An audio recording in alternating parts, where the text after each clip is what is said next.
আপনি কি ভগবানে বিশ্বাস করেন, না তাকে ভয় পান? একটু ভেবে দেখুন তো।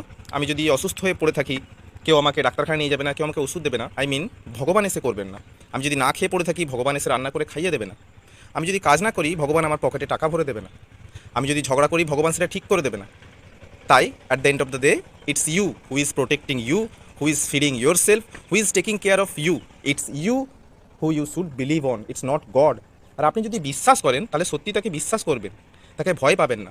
এই না করলে ওই হয়ে যাবে, ওইটা না করলে এই হয়ে যাবে, এগুলো জাস্ট ফিয়ার অফ গড, যেটা আমাদের ভিতরে ছোট থেকে খুব ভালোভাবে ভরে দেওয়া হয়।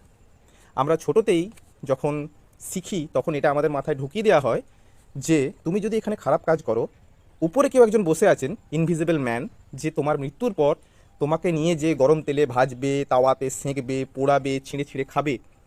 তো it's time to think clearly. ভালোভাবে চিন্তা করুন আর এই বিষয়টা ভেবে দেখুন, ভগবানে বিশ্বাস করেন না ভয় করেন।